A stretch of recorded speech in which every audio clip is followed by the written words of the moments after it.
Napansin mo na ba kung paano may ibang tao na tila ang galing humawak ng emosyon, habang ang iba naman parang laging nadadala ng galit, nadadala ng lungkot, nadadala ng inggit? Ang totoo, may mga simpleng paraan para mas maging aware tayo sa sarili nating pag-iisip at aware din tayo sa pakikitungo natin sa ibang tao. Pero depende sa paggamit mo, pwede kang maging mas mabuting tao o kabaliktaran. Number 1. Mag-isip ka muna bago ka mag-react. Isa ito sa pinaka-importanting brain hack pagdating sa emotional intelligence. Simple lang pakinggan, huminto muna bago mag-react. Pero sa totoo lang, ito ang pinakamahirap gawin kapag nadadala ka na ng damdamin.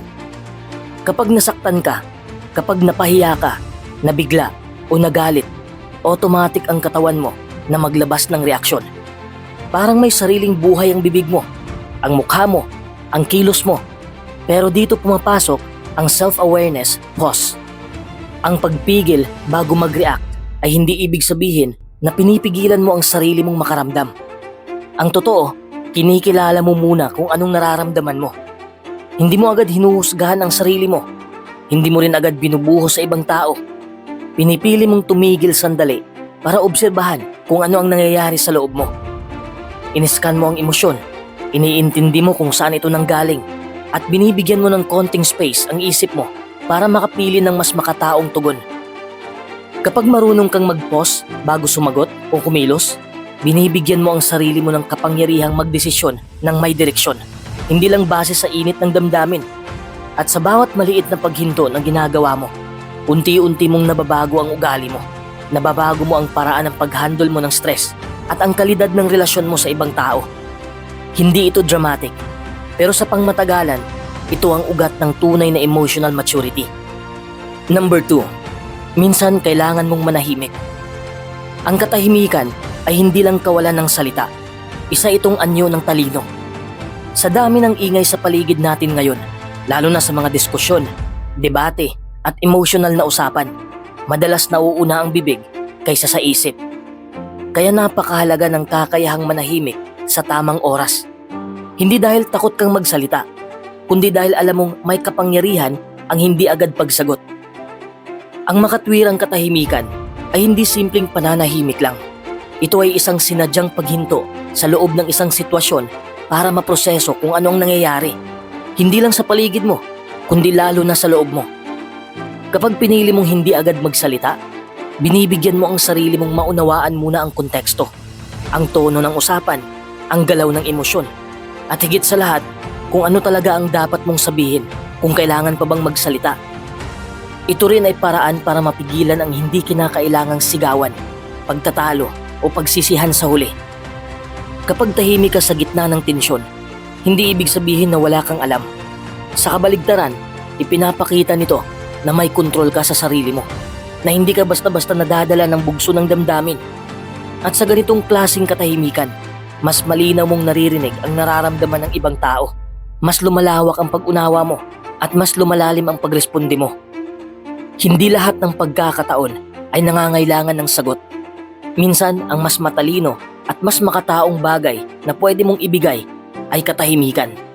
Isa itong space na nagbibigay linaw, nagpapababa ng tensyon, at kadalasan nagbubukas ng mas maginhawang daan para magkaintindihan. Number 3. Unawain mo ang ibang tao. Ang empathy mapping ay isang paraan ng pag-unawa sa kapwa na hindi lang basta pakikiramay, kundi mas malawak at mas malalim na proseso ng paglalagay ng sarili sa kalagayan ng iba. Ito ay parang mental na paglalakbay kung saan sinusubukan mong aralin at damhin kung ano ang tunay na nararanasan ng isang tao mula sa iniisip nila, nararamdaman nila, sinasabi nila hanggang sa kung paano sila kumikilos.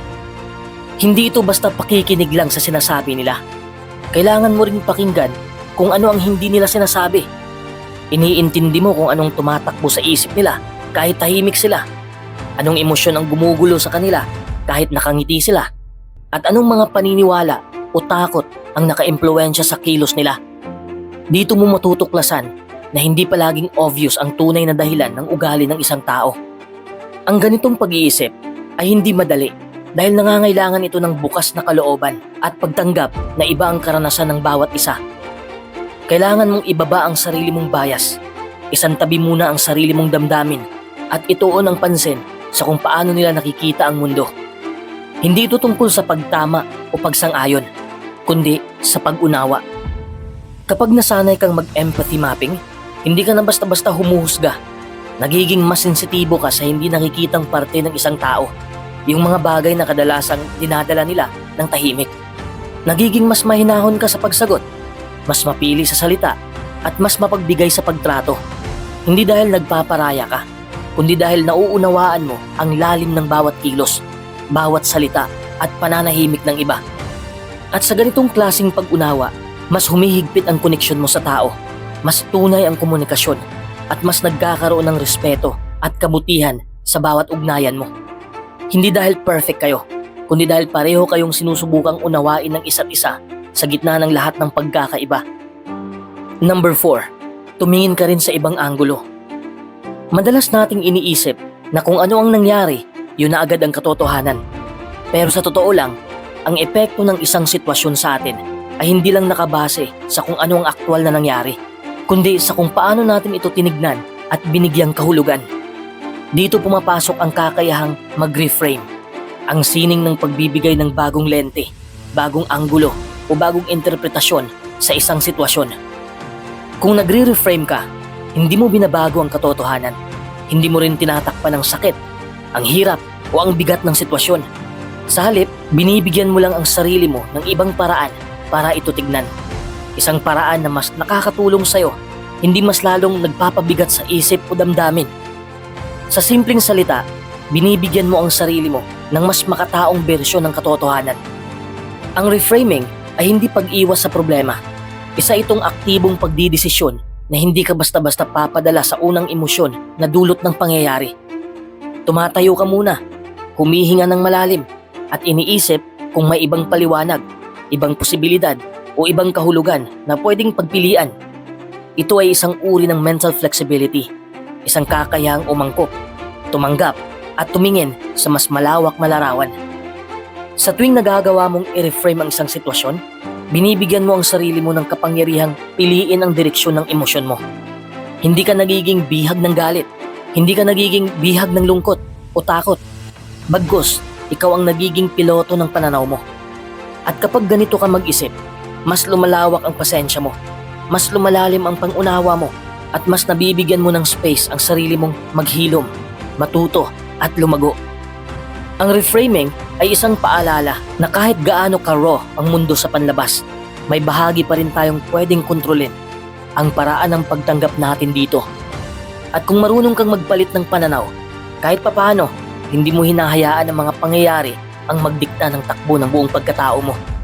Number 5, alamin mo ang iyong nararamdaman.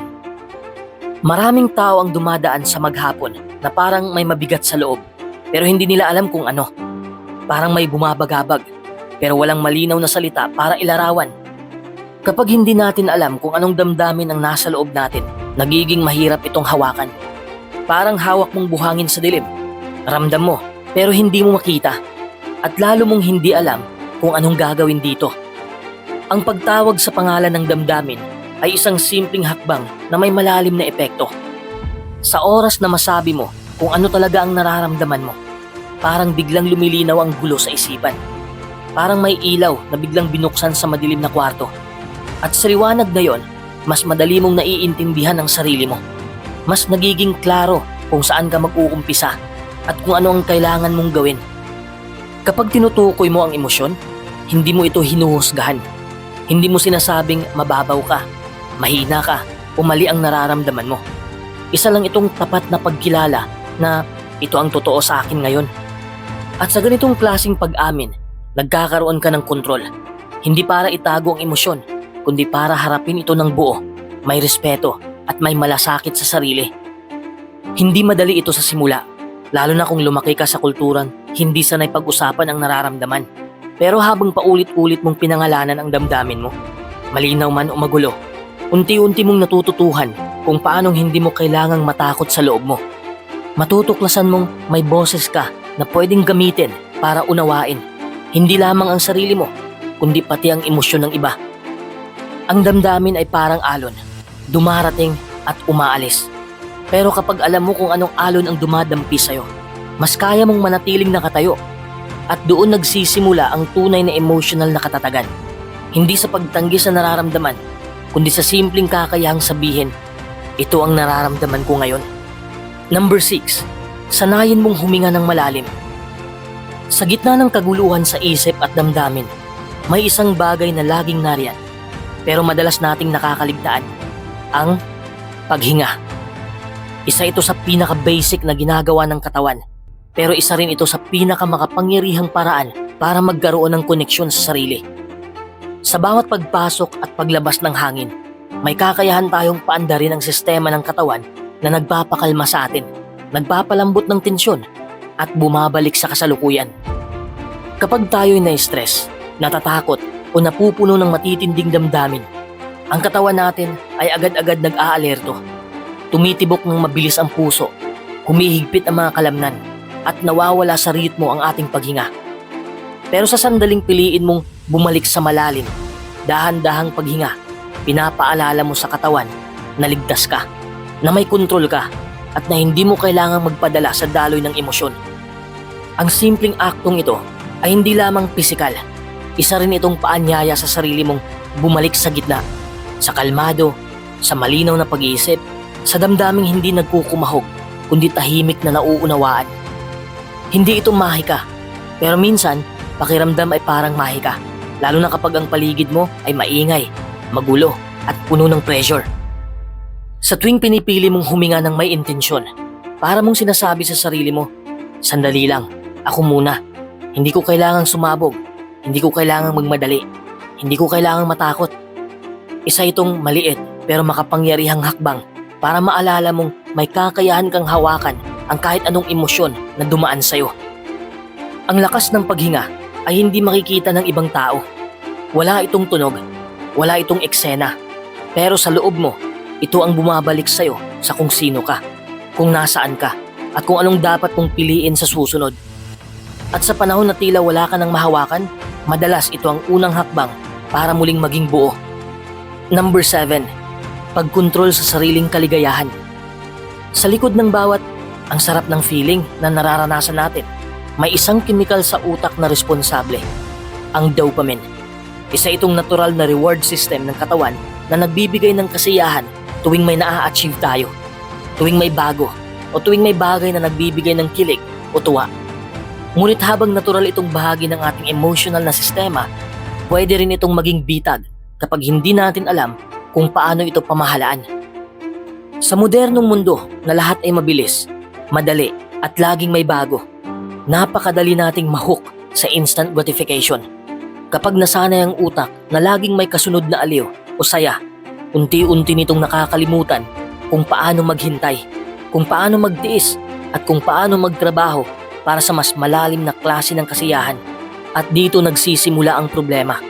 Kapag ang sarili mong saya ay nakatali na sa mga bagay na panandalian lang, nawawala ang balanse at pati ang emosyon ay nagiging sabog at pabago-bago. Ang pag-manage ng dopamine ay hindi pagputol sa kasiyahan, kundi paglinang ng disiplina para piliin ang uri ng kaligayahan na may kahulugan. Ang tunay na kontrol ay hindi sa pag-iwas sa saya, kundi sa kakayahang piliin kung kailan ito tama, kung gaano ito karapat-dapat, at kung ito ba ay tumutulong sa kabuuan ng sarili mo.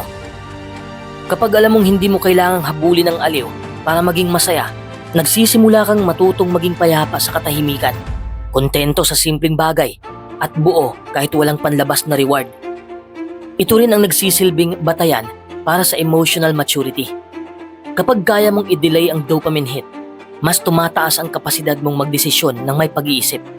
Hindi lang base sa nararamdaman sa sandaling yon, nagkakaroon ka ng kakayahang pahalagahan ang proseso, hindi lang ang resulta. At dahil dito, mas lumalalim ang koneksyon mo sa sarili mo, mas tumitibay ang pasensya, at mas umiigting ang kontrol mo sa direksyon ng emosyon at buhay mo. Ang pag-aaral ng sariling dopamine ay parang pag-aaral sa ritmo ng sariling katawan at isip. Kapag marunong kang makinig, marunong kang huminto, at marunong kang tumanggi kahit tempting, natututuhan mong hindi lahat ng masarap ay makakabuti at hindi lahat ng pag-antala ay kawalan. Minsan, ito pa nga ang susi sa mas totoo at mas malalim na kaligayahan. Number 8. Intindihin mo ang komento ng iba. Ang komunikasyon ay hindi lang tungkol sa kung ano ang sinasabi natin, kundi sa kung paano ito tinatanggap ng taong kausap natin. Sa bawat salita, sa bawat kilos at reaksyon, may palitan na nangyayari. At kung matalas ang pakiramdam mo, mararamdaman mo agad kung may mali, kung may kulang o may kailangang ayusin. Dito pumapasok ang kahalagahan ng social feedback tuning, ang kakayahang basahin at unawain ang tugon ng iba sa bawat pakikisalamuha. Ito ay isang uri ng emotional na radar na hindi lang nakikinig sa tono, kundi tumitingin sa galaw ng mata, ekspresyon ng mukha, bigat ng katahimikan at bilis ng kilos. Hindi ito pagiging paranoid. Isa itong uri ng sensitivity na hindi makasarili. Ang atensyon mo ay hindi lang nakasentro sa sarili mong sinasabi o nararamdaman, kundi nakafocus din sa epekto nito sa kausap mo. Kapag pinipili mong maging bukas sa ganitong klase ng feedback, mas nagiging masinsin ang koneksyon sa iba at mas tumataas ang kalidad ng komunikasyon.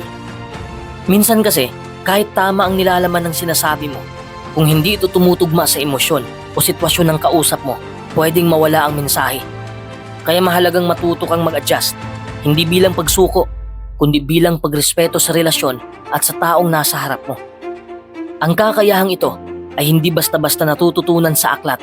Natutunan ito sa paulit-ulit na pakikinig, pag-obserba at pagkilala na ang bawat tao ay may dalang sariling emosyon at limitasyon.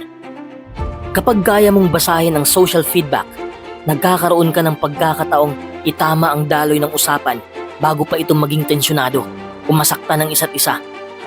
Nagiging mas responsable ka sa paraan ng pagpapahayag at mas marunong kang bumasa ng senyales kung kailan dapat magsalita, kailan dapat makinig at kailan dapat huminto. Hindi ito tungkol sa pagiging likas na mahusay sa tao, kundi sa pagiging handang makinig ng mas malalim sa hindi sinasabi ng salita. Sa ganitong antas ng pakikipag-ugnayan, natututo kang hindi lang basta magpahayag ng nararamdaman, kundi tunay na makiramdam sa epekto ng bawat kilos mo sa mundo ng ibang tao. At mula rito, nabubuo ang mas malambot, mas matino at mas totoo na koneksyon. Yung koneksyon na hindi lang nakabase sa salita, kundi sa pag-unawa.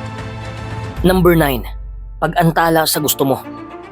Sa mundo ngayon kung saan lahat ay mabilis at instant, madalas tayong nahuhulog sa tukso ng agarang kasiyahan. Mabilis ang access sa mga bagay na nagpapasaya sa atin, mula sa pagkain, aliw, hanggang sa mga desisyong nagpapagaan ng pakiramdam.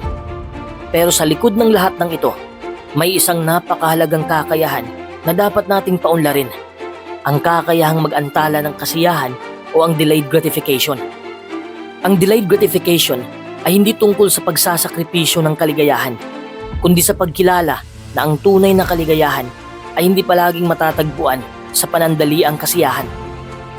Kapag natutunan mong maghintay, mas nagkakaroon ka ng kontrol sa sarili. Hindi ka basta-basta pinapakilos ng mga panandaliang pagnanasa o emosyon. Sa halip, nagkakaroon ka ng mas malalim na pag-unawa na ang pagtitiis ngayon ay maaaring magbunga ng mas matibay at mas matagal na kasiyahan sa hinaharap. Ang kakayahang ito ay isang tanda ng maturity ng isip at puso. Ipinapakita nito na kaya mong harapin ang hindi komportabling damdamin na dala ng paghihintay, ang pagkabagot, ang pagka-frustrate o ang panibagong tukso. Sa bawat beses na pinipili mong hindi sundin agad ang gusto mo, nililinang mo ang disiplina na makakatulong sa'yo sa mas mahalagang desisyon sa buhay. Kapag kontrolado mo ang pagnanasa, mas nagiging malaya ka. Hindi ka alipin ng mga gustong panandalian lang, at ang kalayaan na ito ay nagbubukas ng mas maraming oportunidad para makagawa ng mga desisyong may pangmatagalang kabuluhan. Hindi yung mga desisyong pagkapit lang sa sandali. Ang pag-antala sa gusto ay hindi laging madali. Maraming pagkakataon na parang ang bigat ng paghihintay ay sobra. Pero sa kabila ng lahat, ito ang nagiging pundasyon para sa pagbuo ng tibay na loob, mas malawak na pangunawa sa sarili, at mas matatag na emotional na katatagan. Hindi lang ito tungkol sa pag-iwas sa tukso, kundi tungkol sa pagyakap sa proseso ng paglago. Number 10. Isipin mo ang bunga ng iyong desisyon. Ang buhay ay puno ng mga desisyon, maliit man o malaki. At kadalasan, ang mga desisyong ito ay may dalang emotional na epekto na hindi agad natin nararamdaman sa mismong sandali.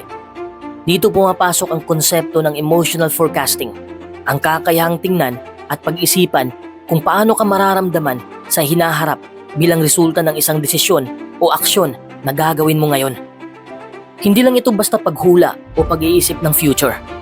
Isa itong malalim na proseso ng paglalakbay sa isipan kung saan pinipili mong tanungin ang sarili mo. Paano ko ba mararamdaman ang desisyong ito bukas, sa isang linggo o sa darating na panahon? Sa halip na padalos-dalos sa kilos, binibigyan mo ng puwang ang sarili mo na maging mas maingat at mas mapanuri. Sa ganitong paraan, nagkakaroon ka ng mas malinaw na larawan kung ang mga hakbang na gagawin mo ay magdadala ba sa'yo sa kapayapaan, kasiyahan o kabiguan at pagsisisi. Nakakatulong ito para hindi ka lang basta mag-react sa mga emosyon na nagmumula sa agarang sitwasyon, kundi para mas maging handa ka sa mga emosyon na dadalhin ng bawat desisyon. Ang kakayahang mag-forecast ng emosyon ay naglalapit sa iyo sa pagiging mas responsable sa sarili at sa mga tao sa paligid mo. Hindi mo lang iniisip ang kasalukuyan, kundi ang pangmatagalang epekto ng bawat salita, bawat kilos at desisyon. Ito rin ang nagiging sandigan mo para iwasan ang mga impulsive na galaw na kadalasang nagdudulot ng pagsisisi. Hindi ito nangangahulugang pipigilin mo ang sarili mong maging maligaya o magdesisyon ng mabilis kapag kinakailangan. Sa halip, ito ay paraan para bigyan ng halaga ang damdamin mo sa hinaharap at ang epekto nito sa kabuuan ng buhay mo. Sa ganitong klase ng pag-iisip, mas lumalalim ang pag-unawa mo sa sarili at mas nagiging mahinahon ka sa pagharap sa mga pagsubok. Number 11. Sanayin mong magpakumbaba. Ang paghingi ng tawad ay isa sa mga pinakamahalagang bahagi ng pagiging emotional na matalino. Ngunit hindi lahat ng paghingi ng tawad ay tunay. Ang totoong paghingi ng tawad ay nagmumula sa puso, isang malalim na pagkilala na nagkamali ka at handa kang tanggapin ang epekto ng mga ginawa mo. Kapag totoo ang paghingi ng tawad, hindi lang ito simpleng salita, kundi isang hakbang patungo sa pag-aayos, pag-unawa at pagbawi. Ang pagsasanay ng pagiging tapat sa paghingi ng tawad ay nangangailangan ng tapang. Kailangan mong harapin ang iyong mga pagkukulang at hindi ito laging madali, lalo na kung may pride o ego na nakatambak sa loob. Pero sa kabila nito, kapag natutunan mong humingi ng sorry nang walang halong pagtatanggol o palusot, nagpapakita ito ng tunay na lakas ng loob at pagiging responsable. Sa proseso ng paghingi ng tawad, nagkakaroon ka rin ng pagkakataon na linawin ang mga bagay na maaaring hindi naintindihan at magbigay ng pangakong magbabago. Ang pagiging sincere ay nangangahulugang hindi lang salita ang ginagamit mo, kundi ang buong pagkatao mo ang sumusuporta sa iyong paghingi ng tawad. Hindi mo ito ginagawa para lamang makalimutan ang pagkakamali, kundi para paghilumin ang nasirang tiwala at maibalik ang respeto. Kapag sinanay mo ang sarili na maging tapat at bukas sa paghingi ng tawad, mas nagiging magaan ang relasyon mo sa ibang tao. Nagiging daan ito para mawala ang mga hidwaan at nabibigyang daan ng pag-usbong ng mas matibay na ugnayan. Ang sincere apology ay hindi lang para sa taong nasaktan, kundi para rin sa sarili mo. Isang paraan para maging mas malinis ang konsensya at mas maayos ang puso. Hindi ito laging madali at hindi ito laging tinatanggap agad, pero ang pagtitiis sa proseso ng paghingi ng tawad at ang pagiging tapat sa sarili at sa iba ay isa sa mga susi para sa tunay na paglago at pagkakaroon ng emotional na katatagan. Number 12. Huwag kang manghusga. Sa araw-araw nating pakikisalamuha, natural lang na magkaroon tayo ng unang reaksyon sa mga kilos, salita o desisyon ng ibang tao. Madalas, mabilis tayong humusga. Maaari itong mabuting intensyon o dahil sa mga dating karanasan, takot o simpleng hindi pag-unawa. Pero ang mabilis na paghuhusga ay kadalasang hadlang sa tunay na pag-unawa at koneksyon. Dito pumapasok ang prinsipyo ng curiosity over judgment o ang pagpili na mas maging mausisa kaysa manghusga. Ang curiosity over judgment ay isang paanyaya na baguhin ang pananaw sa pagkikipag-ugnayan sa iba. Imbis na agad mag-conclude o gumawa ng kwento sa isipan tungkol sa ibang tao, pinipili mong magtanong sa sarili, ano kaya ang dahilan? Ano kaya ang nararamdaman nila? Ano kaya ang mga bagay na hindi ko nakikita? o hindi ko naiintindihan. Sa ganitong paglapit, nagiging bukas ang puso at isipan sa mas malalim na pagtingin. Hindi lang sa panlabas na kilos, kundi pati na rin sa mga nasa likod nito.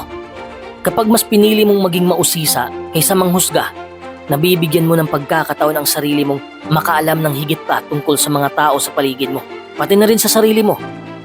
Mas nagiging maingat ka sa iyong mga reaksyon at mas napapalawak mo ang pananaw mo tungkol sa iba't ibang klase ng karanasan at emosyon na dinadala ng bawat isa. Ang pagiging curious ay nagpapalakas ng empatya dahil sa halip na itulak ang ibang tao palayo dahil sa takot o panghuhusga, mas napapalapit mo sila sa pamamagitan ng pag-unawa at pagtanggap. Nagiging daan ito para magkaroon ng mas malalim na komunikasyon, mas malambot na puso at mas bukas na pag-iisip. Hindi ito madaling gawin sa simula, lalo na kung nasanay tayong agad mag-react ng may hatol. Pero habang inuulit mo itong gawain, ang pumili ng curiosity sa halip na judgment, unti-unti mong napapalitan ang iyong relasyon sa ibang tao at pati na rin ang paraan ng pagtingin mo sa sarili mo. Number 13. Panindigan mo ang iyong ginagawa. Ang personal accountability ay ang kakayahang manindigan sa lahat ng ginagawa mo, mabuti man o hindi.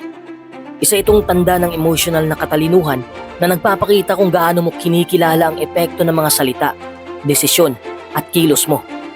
Hindi lang sa sarili mo, kundi pati sa ibang tao.